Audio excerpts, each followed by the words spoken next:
January 15, 1919. Boston, Massachusetts. At 12:40 p.m. the earth shuddered. A steel tank on Commercial Street split apart with a sound like cannon fire. In an instant, 2.3 million gallons of hot molasses surged into the streets, a brown tidal wave 25 feet high roaring through the north end. Horses, wagons, men, all swallowed whole. Buildings crumpled, rail lines twisted, the air itself turned sweet and suffocating. When the wave finally stopped, silence returned to a city buried in syrup.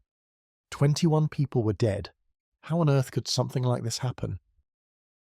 Before the wave, before the wreckage, Commercial Street was a place of ordinary rhythm. Freight cars rattled along the wharves, carrying coal, lumber, and barrels of clothes of syrup bound for the Purity's distilling company. The air smelled faintly of sugar, a sticky sweetness that clung to the cobblestones and drifted down from the giant steel tank towering over the north end. For the people who lived nearby, dock workers, Italian immigrants, children who played stickball in the shadows, the tank was just part of the landscape. 50 feet high and 90 feet across, it loomed above the rail yard like a dull grey moon. When the wind blew, the metal groaned, but no one paid it much mind. Inside, the tank held molasses shipped from the Caribbean, thick and warm, destined for rum and industrial alcohol. In winter, a deer arrived by the shipload, pumped into the tank so fast that the steel walls sometimes wept dark streaks. Men would patch the leaks with tar, laughing that the thing was sweating sugar. To the company, it was progress, proof of a booming industry feeding the war effort and the nation's thirst. To the families below, it was just another reminder that they lived in the shadow of someone else's ambition. On that cold January morning, the streets were alive with routine. Horses pulling wagons, children chasing marbles, dock hands shouting over the hiss of steam. The molasses inside the tank was a few degrees warmer than the winter air, expanding with quiet pressure. No one could see the seams straining. No one noticed the small rivulets leaking down the sides. By noon, the temperature had begun to rise, and so had the danger. The warning signs. The story of the Great Molasses Flood didn't begin with the explosion. It began long before, with a tank that was never meant to hold so much, and a company that didn't want to wait. When the Purity Distilling Company decided to build its storage tank on Boston's waterfront in 1915, the world was at war. The US had not yet entered the fighting, but industrial alcohol, distilled from molasses, was in high demand. It fueled ammunition, smokeless powder, and the factories that supplied Europe's armies. Every gallon meant profit, and every delay meant competition might seize the advantage. Purity's parent company, United States Industrial Alcohol, pushed for speed. Within weeks, the tank rose from the ground at 529 Commercial Street, a hastily riveted giant of untested steel. No engineer signed off on its design. No city inspector measured the plates or checked the seams. To the men who built it, it was just another industrial job, another paycheck before the next contract. When they finished, the tank gleamed in the winter sun, a hollow giant looming over the North End's crowded streets. Some of the workers joked that you could hear it groan even before it was filled. Others said the metal was too thin, less than half an inch in some places, but deadlines ruled and paperwork was secondary. The company wanted molasses inside it by the end of the month. The first shipments arrived that December. As the thick syrup poured in, dark stains began to appear along the rivet lines. Neighbours noticed the leaks almost immediately. Children would run up with pails and collect the dripping molasses, licking it from their fingers as it oozed down the sides. For the residents, it was a harmless curiosity, a sweet, endless fountain in their backyard. But to the men who understood steel, it was something else. A warning. The tank wasn't airtight, and it wasn't strong. When filled to capacity, it creaked like a ship under strain. Inside the company's offices, complaints came and went. One worker, Foreman Isaac Gonzalez, reported the leaks to his superiors. He was told to paint over them. The logic was simple. If you can't see the leaks, no one can talk about them. So he did as ordered, covering the dark molasses streaks with brown paint, hiding the symptoms beneath a fresh coat of denial. Still, the tank groaned. On quiet mornings, the sound echoed through the neighbourhood, a deep metallic sigh that rattled windows and set dogs barking. Local residents grew used to it. They joked that the tank was alive. Some said they could feel the ground tremble when it was being filled. Yet no one imagined the scale of danger that lurked within. Part of the problem was trust, the kind born from habit and hope. The people of the North End lived among machinery and noise, factories boomed, trains screeched, ships groaned in their moorings. A few odd sounds were nothing new. What frightened them more was poverty, not steel. And Purity Distilling, like many industrial giants of its time, operated in a world where safety was still an afterthought. There were no federal standards for pressure vessels, no municipal oversight for chemical storage. Companies relied on common sense and cost efficiency. If a structure held, it was deemed sound. If it failed, the blame was often buried with the dead. Still, some within the company knew the truth. In 1916, when the tank was first filled to the brim, rivets began to pop, small sharp cracks that echoed like gunfire.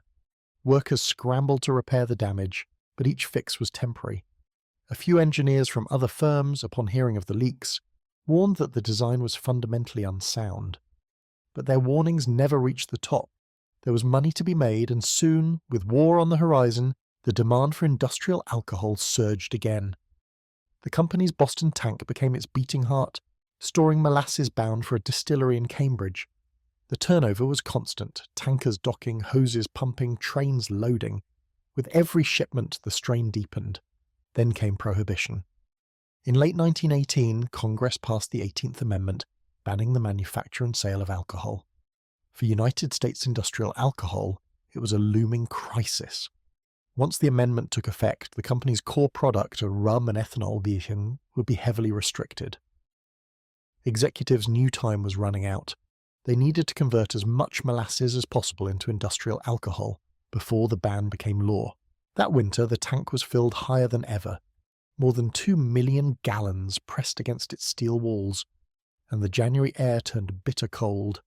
Steel contracts in the cold, but inside the tank the molasses was warm, newly arrived from the Caribbean. The temperature difference widened the stress across every seam. Isaac Gonzalez noticed it first.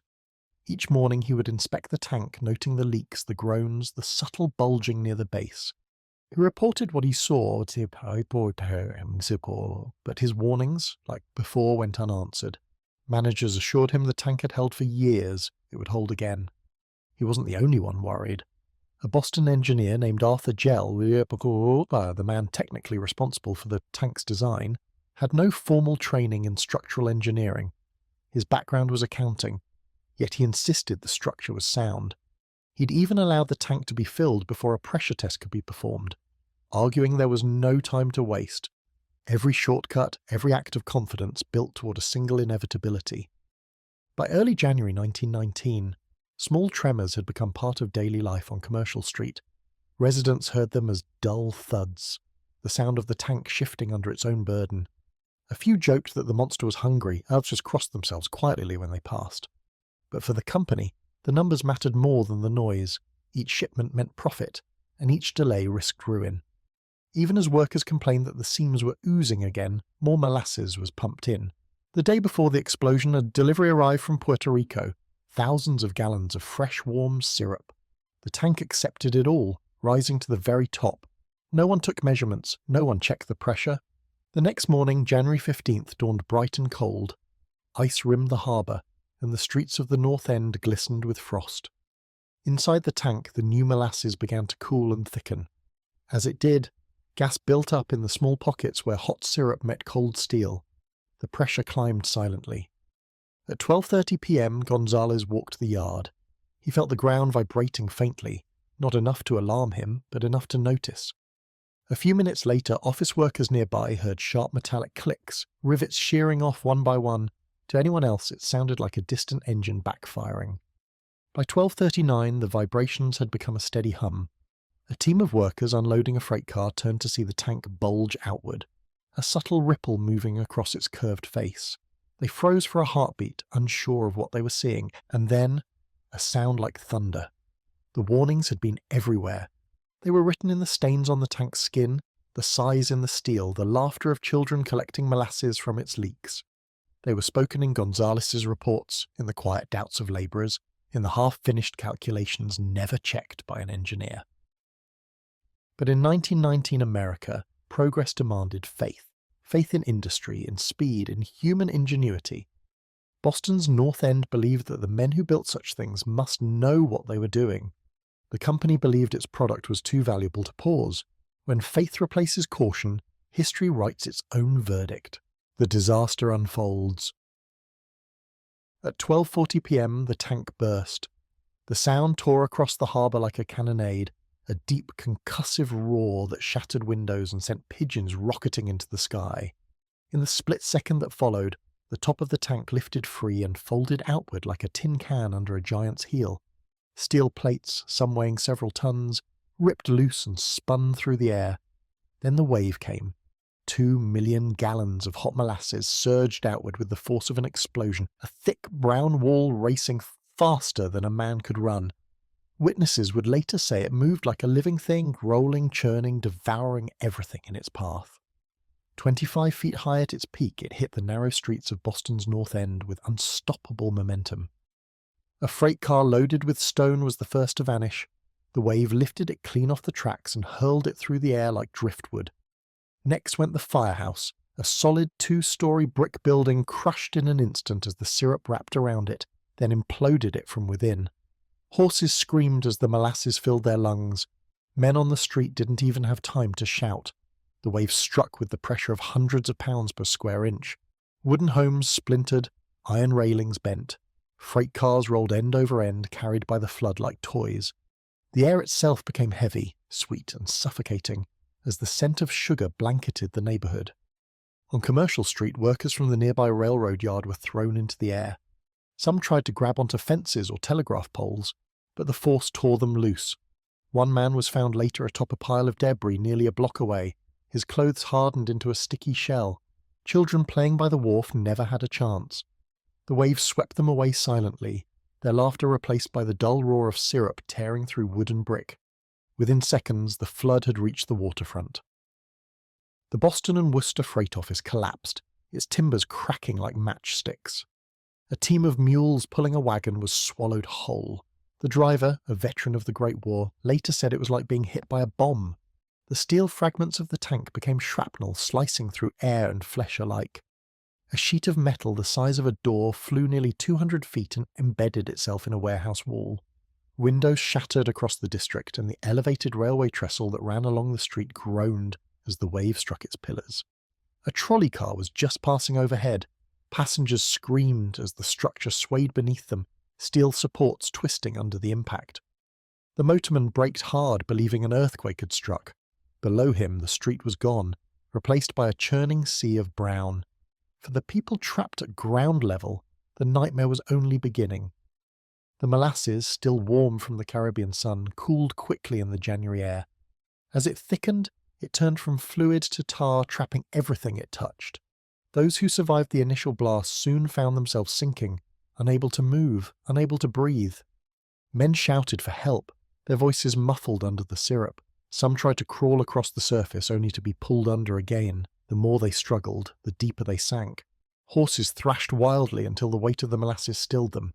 A police officer stationed nearby, Frank McManus, radioed the central station in disbelief. His message was short and frantic. "Send all available rescue, there's a wave of molasses." Few understood what he meant.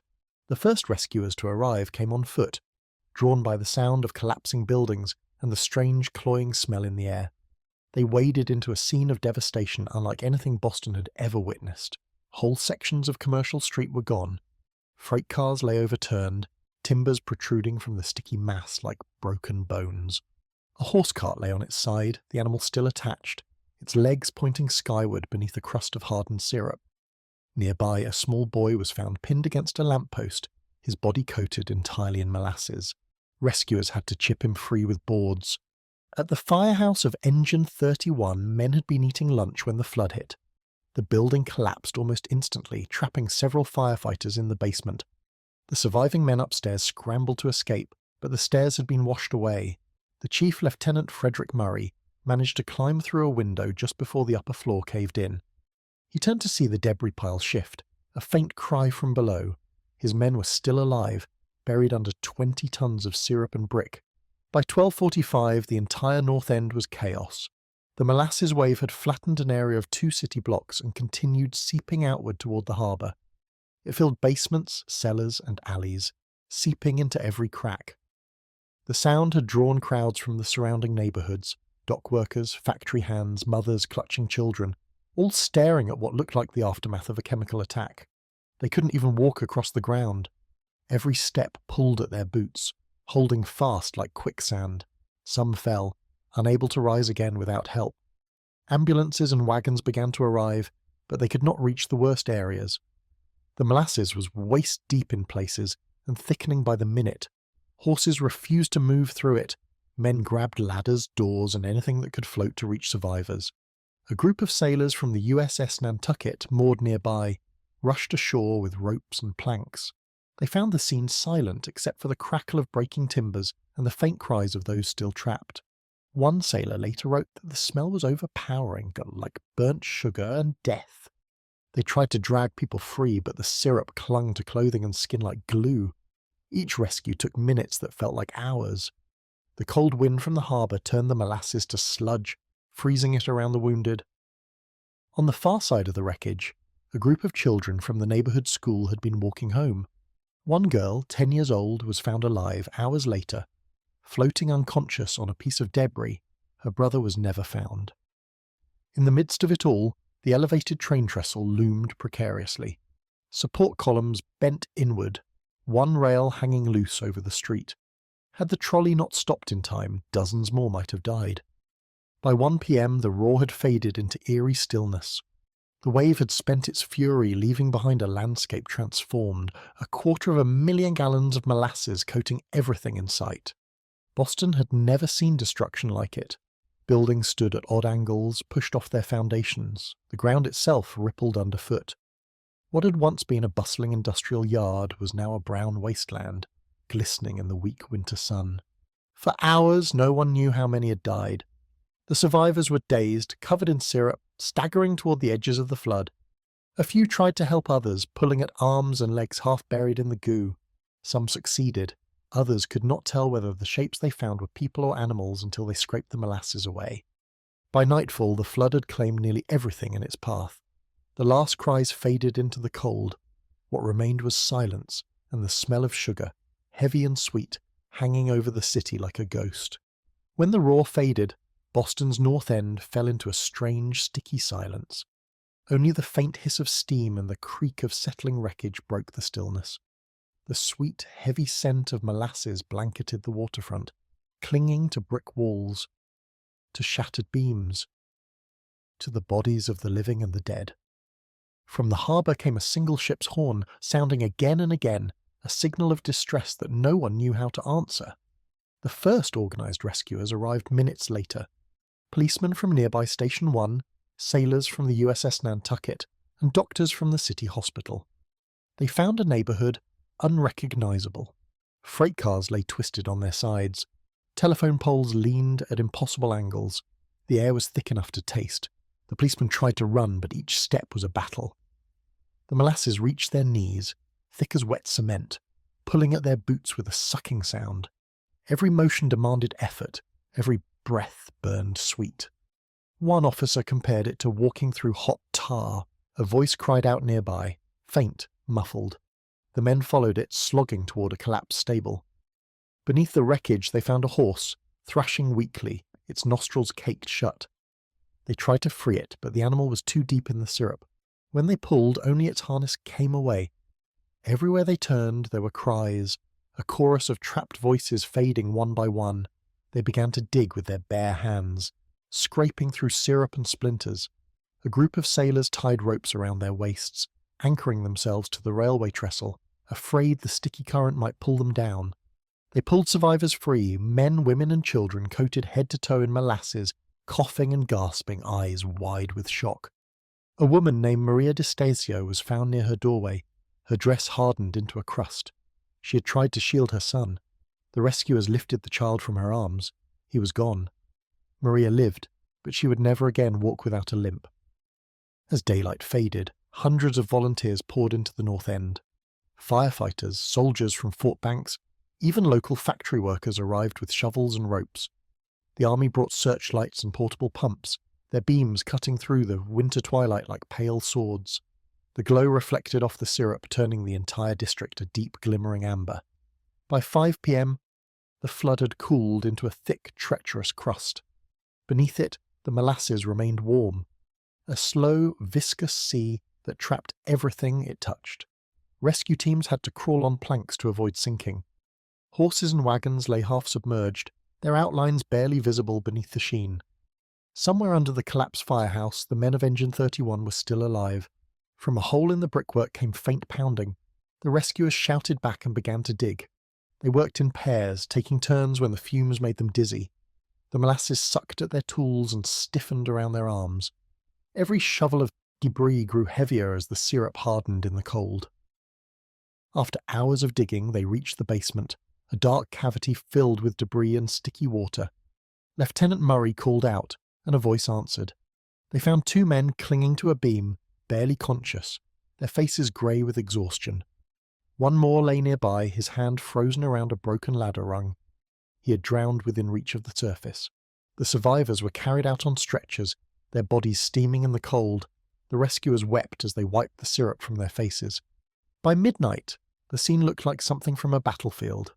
Soldiers lit bonfires to thaw the air. Doctors set up a makeshift hospital in the north end paving yard.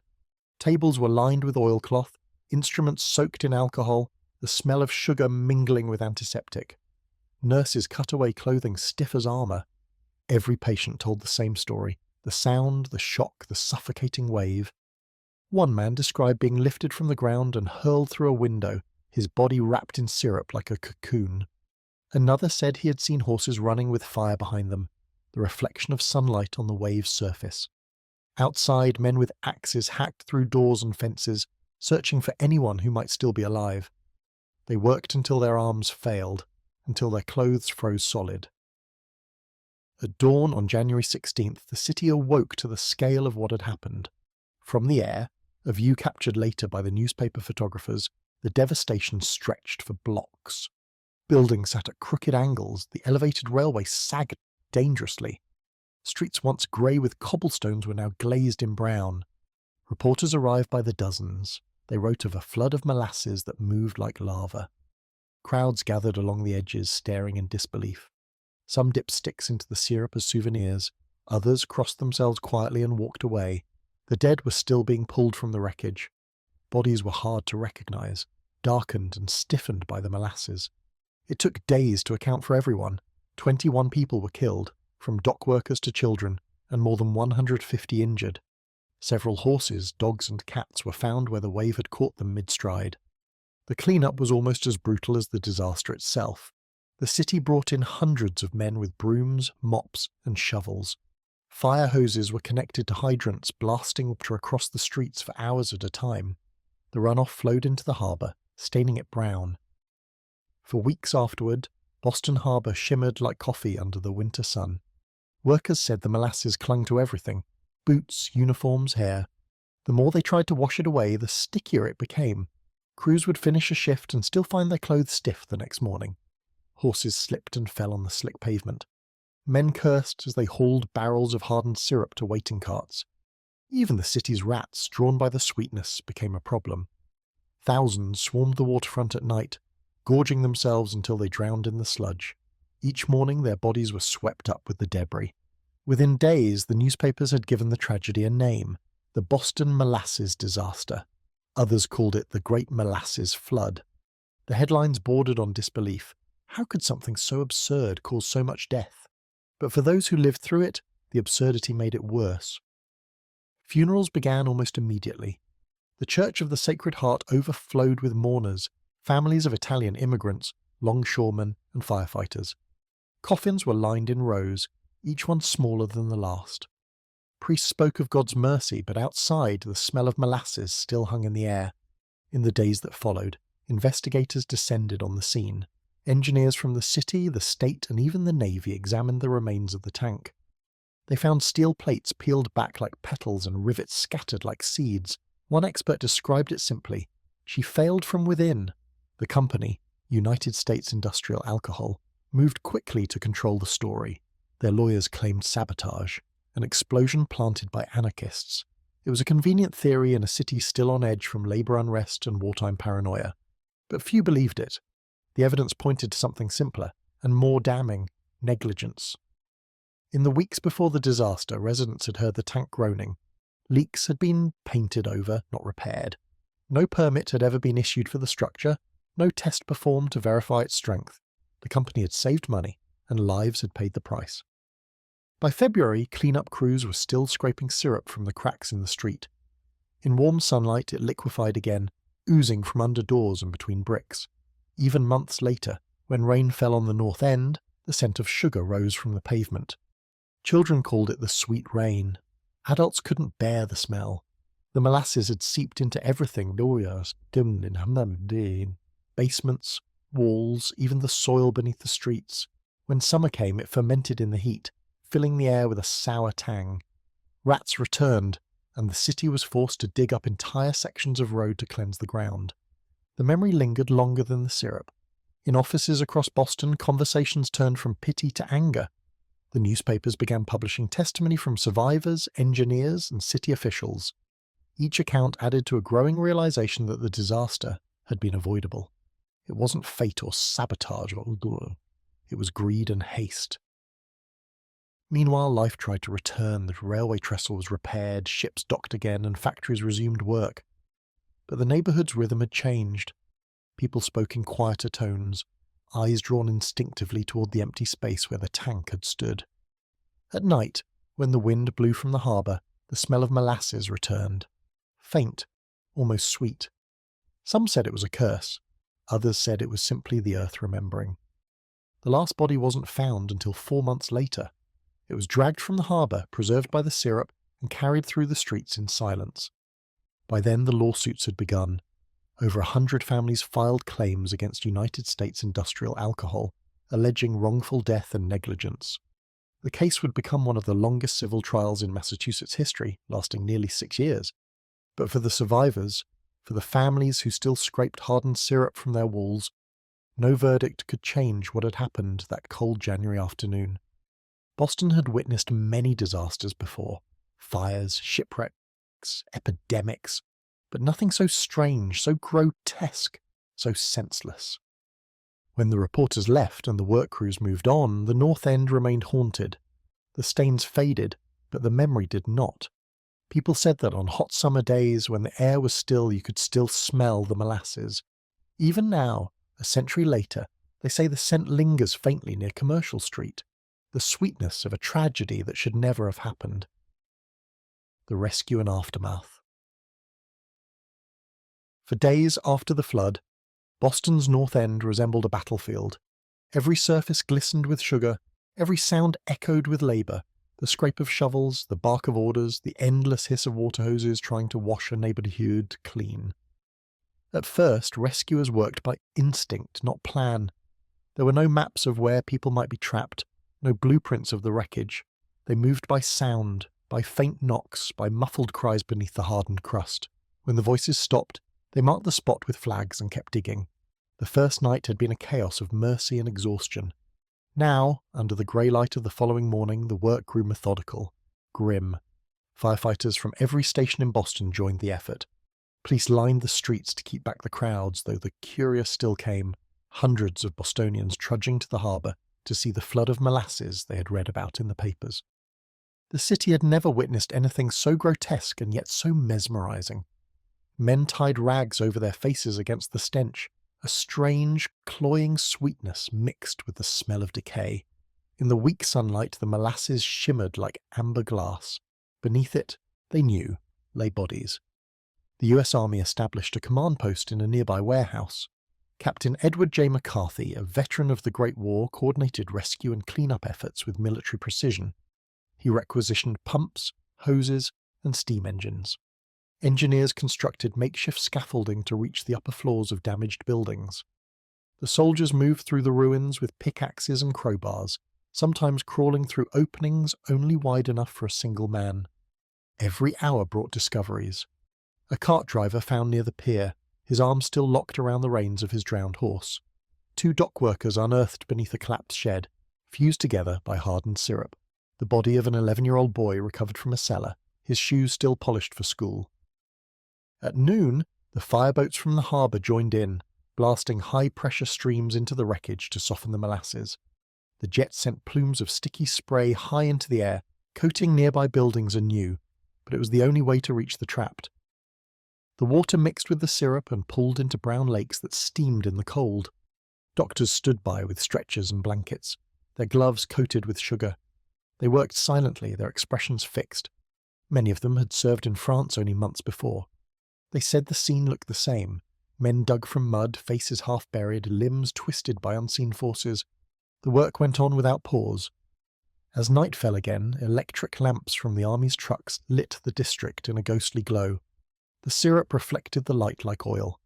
Every step left an imprint. Every breath carried the same heavy sweetness. By the third day, the rescue turned to recovery. Hope had run its course. The missing were presumed dead. Crews began clearing debris in larger sections, piling the splintered remains of homes and railcars along the wharf. City engineers took photographs, black and white plates showing the flattened landscape, the twisted girders, the great steel fragments of the tank lying like toppled monuments.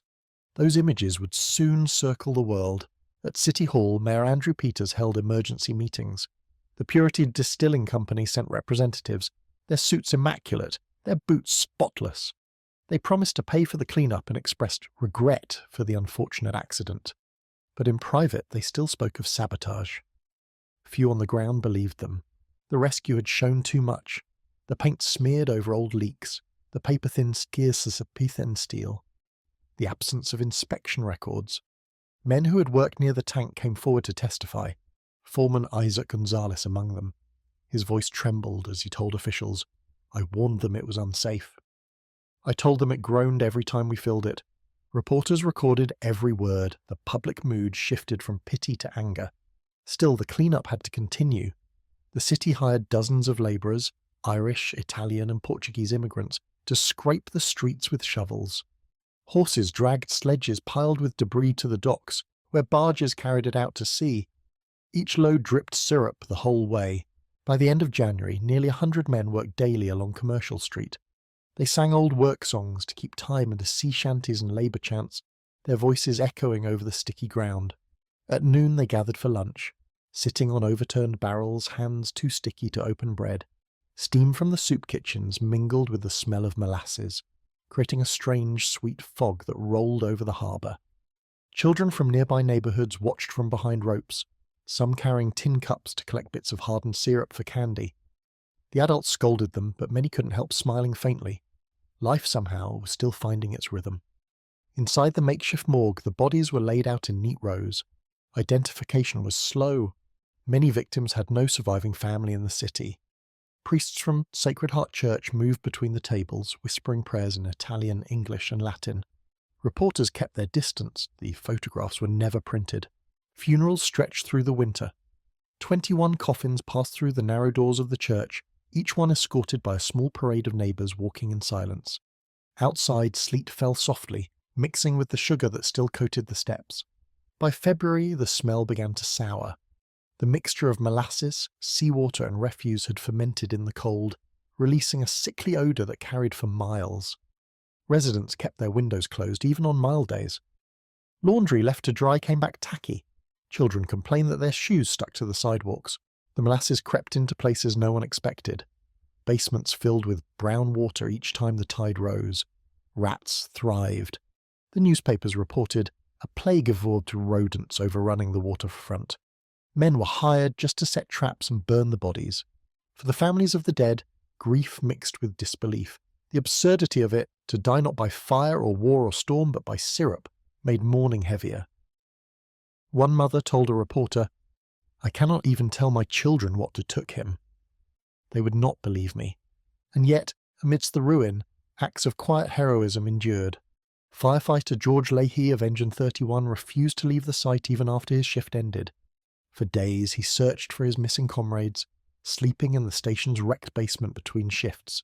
When the final body of his crew was found, he insisted on carrying the stretcher himself. Sailors from the Nantucket stayed long after their orders expired. They spent weeks helping residents rebuild walls and shovel out cellars.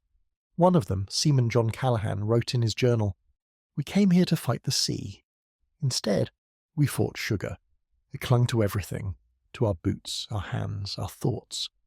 As winter gave way to spring, the north end began to change.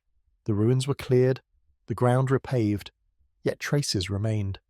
When the sun warmed the cobblestones, a faint sweetness rose from below.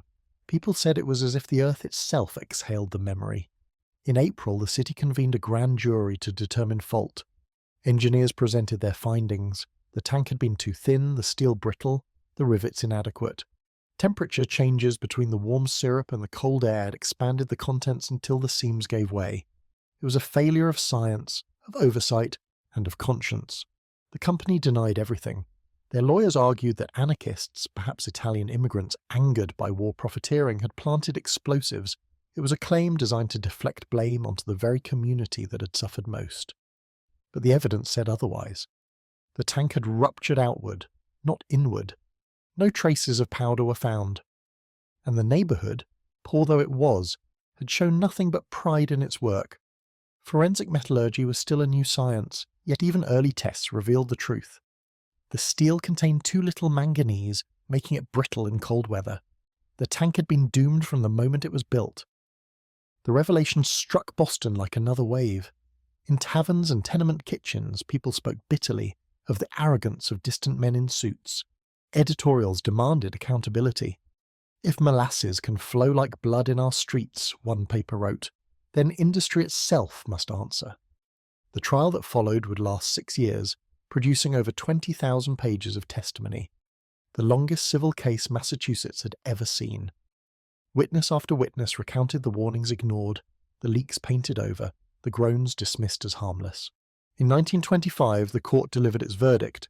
United States Industrial Alcohol was guilty of negligence. They paid more than $1 million in damages, the equivalent of over $15 million today. Each family received compensation, though no amount could erase the sound of that day. For Boston, the ruling meant more than money. It marked a turning point, the birth of modern corporate accountability. Engineers began drafting stricter safety codes. City inspectors gained authority to demand proof of integrity for every large structure built. For the first time, public safety outweighed profit on the scales of American industry. Yet in the North End, the scars remained. Residents spoke of the flood for decades, passing the story down to children who would grow up doubting it was real. They said that on humid days, when the wind came from the harbour, the air still smelled faintly of molasses. Old men sitting on stoops would close their eyes, remembering the sound, not just the roar of the explosion, but the cries that followed, the thick silence afterward. One of them, years later, summed it up in a single sentence. It was like the sweetness turned against us, the legacy. By the time the trial ended in 1925, the Great Molasses Flood had already passed into legend. But for Boston, the legacy of that strange and terrible day reached far beyond the harbour. It reshaped the city's relationship with industry, with law, and with the quiet assumption that progress could never turn against its makers. When Judge Hugh W. Ogden delivered his decision, his words were measured, but their weight was enormous.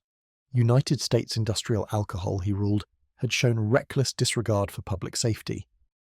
The tank, he wrote, had been a monument to negligence. In a nation still coming to terms with industrial growth, those phrases landed like a hammer blow.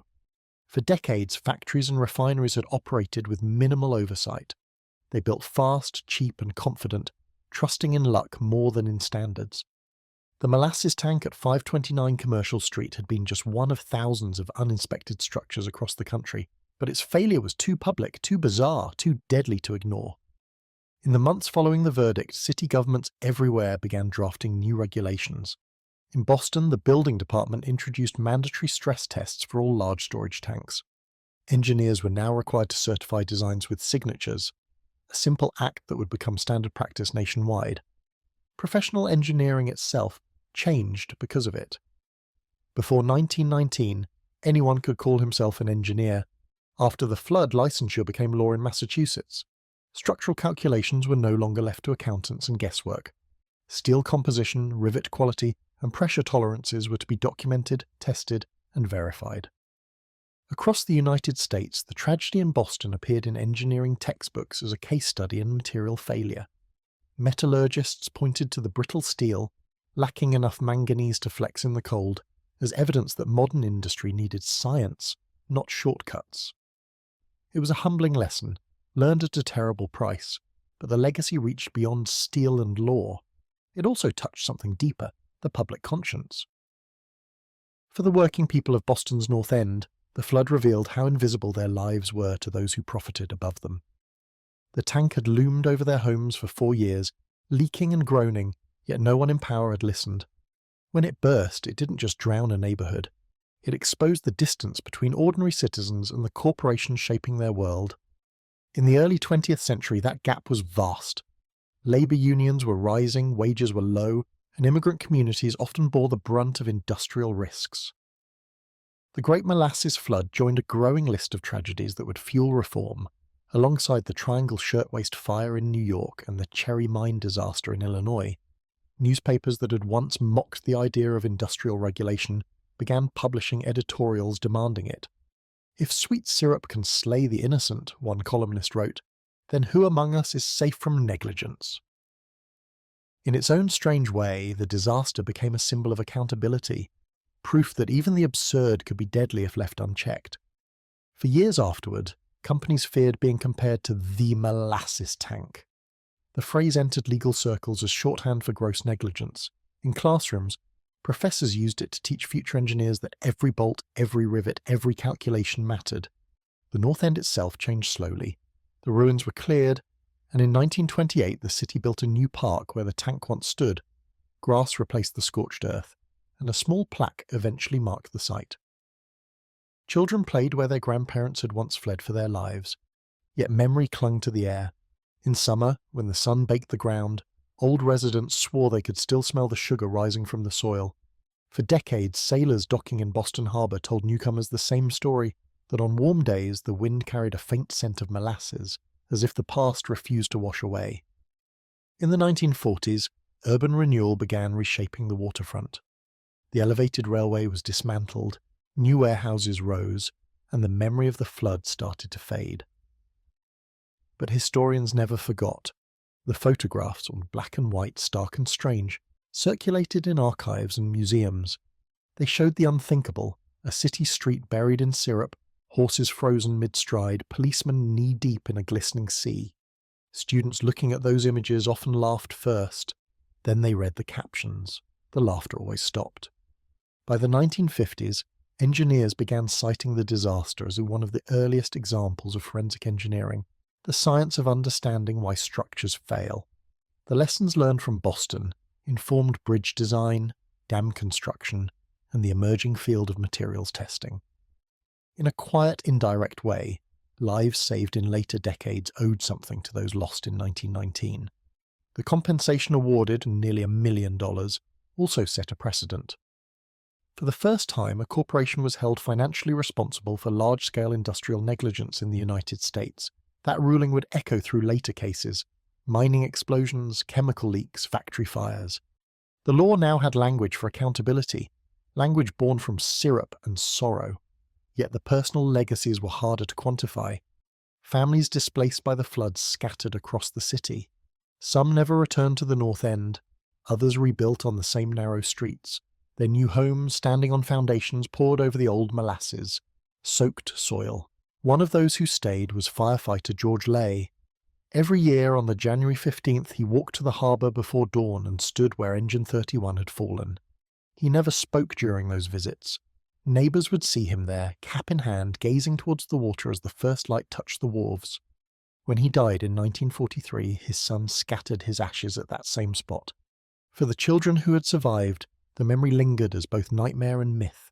They told it to their own grandchildren decades later, the day the streets ran brown, the day the air turned sweet and deadly. Some exaggerated, as memory does, claiming the wave was 100 feet high, or that molasses still seeped from the bricks on humid nights.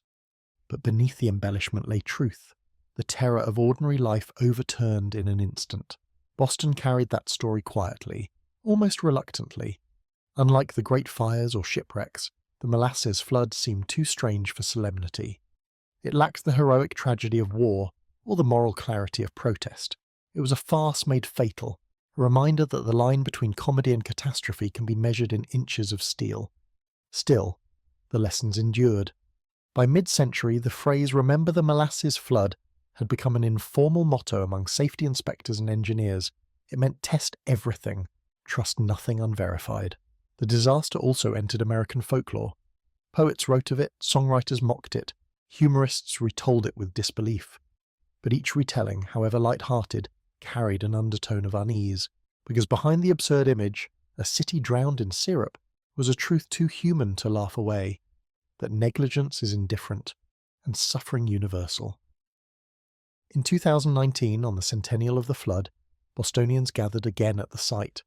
A simple ceremony marked the occasion. Descendants of victims, historians, firefighters, engineers. They stood in a circle near where the tank once rose, holding small glass jars filled with molasses. A bell tolled 21 times. When it ended, the crowd fell silent. The wind from the harbour was cold and clean, carrying only a faint sweetness from a bakery nearby. Yet for a moment, everyone swore they could smell it, that unmistakable scent of sugar and salt and thyme. A local historian read the final passage from the 1925 verdict aloud. Public safety is a public trust. Those who profit from the labour of others must bear the burden of care. The words drifted out over the water, and for a brief second the past felt near enough to touch. A century later, the Great Molasses Flood remains one of the strangest disasters in American history. Tragic, improbable, unforgettable. It stands as a reminder that history is not only written by wars and politics, but by the quiet failures of bolts and men. Every engineer who double-checks a calculation, every inspector who refuses to sign an untested design, carries its legacy forward. And in the heart of Boston, beneath layers of asphalt and time, the ground still remembers, sticky with the weight of what it once endured. The reflection of a horrible event. Today, Commercial Street bears no sign of the monster that once stood there. The elevated railway is gone, the wharves rebuilt, the air filled not with sugar but with salt and diesel. Yet if you stand near the baseball field that occupies the old yard and listen past the traffic, you can almost hear it. The faint hum of the harbour, the whisper of steel under strain, the memory of a day when sweetness turned to sorrow. Boston has grown around the scar, layering time over tragedy. The north end that once trembled beneath a tide of syrup now hums with the clatter of dishes, the smell of bread, the laughter of tourists. Apartments rise where tenements once leaned, and few who pass by notice the small bronze plaque set into the brick wall. Its words are simple: site of the Great Molasses Flood. January 15th, 1919. 21 lives lost. No marble monument, no grand statue, just metal and memory. And somehow that feels right. The people who died here were ordinary. Dock workers, labourers, mothers, children. They had no medals, no headlines waiting for them. Their stories lived quietly in family kitchens, in the accents of grandchildren who still say, "Nonno was there that day." When historians retell the story, they often dwell on the absurdity. How could molasses, something poured on pancakes, become a killer? But those who study disasters know that absurdity is often the mask of arrogance. Behind every unthinkable tragedy lies a choice made too quickly, a warning ignored, a cost calculated too low. The tank was never just a storage vessel. It was a symbol of an era that mistook profit for progress. The men who built it are long gone, but their decisions live on in every safety code written afterward. Every bridge inspected, every dam tested, every structure signed off by a licensed engineer carries a trace of Boston's syrup-stained past. The flood made failure visible. It forced a nation to see that the invisible, the chemistry of steel, the physics of pressure, the ethics of care, matters just as much as the visible monuments of success. And yet, for all the laws and lessons, the human part endures deepest. Survivors spoke for years about the silence after the wave, that heavy, uncanny quiet when the noise stopped and only the smell remained. They said it wasn't grief they felt first, but disbelief, the mind refusing to accept that something so strange could be real. One woman later said, "It felt like the end of the world, only sticky." Her words, half comic and half tragic, captured the way people cope when reality bends too far. Perhaps that's why the story still holds us. It reminds us that catastrophe doesn't always announce itself with fire or thunder. Sometimes it seeps slowly, gathering pressure behind thin walls, until the moment everything gives way. And sometimes what bursts forth isn't flame, it's sugar. A century later, the smell has faded, but the lesson has not. When modern engineers walk through classrooms lined with diagrams and formulas, they still study the Great Molasses Flood. They analyse stress curves and metal fatigue, they calculate load distribution, they trace the path of failure through brittle steel. But what they're really studying is responsibility, the invisible bond between those who build and those who trust. For the families who lost everything, that bond came too late. Their children grew up with the story instead of the fathers who might have told it. In family albums, photographs show men in flat caps and suspenders, women in long skirts standing on stoops. No one could guess that within months, those same streets would be gone. Time has softened the faces, but not the loss. At the Boston Fire Museum, a section of rusted steel from the tank sits behind glass. It's pitted and bent, rivet holes torn wide like wounds. Visitors stare, some smiling at the oddity, others reading the plaque in silence. Few linger long, there isn't much to see. Yet that single piece of metal once held the weight of 2 million gallons and the trust of a city. It failed both. Each January 15th, a few locals still gather by the harbour to remember. They bring candles, flowers, sometimes even small bottles of molasses. The ceremony is short. No speeches, no cameras, just names read aloud, 21 of them carried off by the wind. When the last one fades, someone usually says the same line, "May we never again learn safety from sorrow." The world has kept that promise unevenly. Disasters still come, bridges collapse, mines explode, reactors melt, and each time investigators trace the chain of neglect that led there. The details change, but the pattern remains. The pressure builds, the warning signs multiply, and somewhere someone decides to look away. The Molasses Flood stands as the quiet ancestor of them all, a sticky ghost reminding us that physics does not forgive pride. In the North End, life goes on above layers of buried sweetness. Beneath asphalt and time, the soil still holds traces of sugar. When heavy rain falls, the runoff smells faintly sweet before it meets the sea. Scientists have tested it. There's nothing left to harm, just the memory suspended in the earth. But residents like to say the city keeps a taste of that day, as if history itself refuses to let go.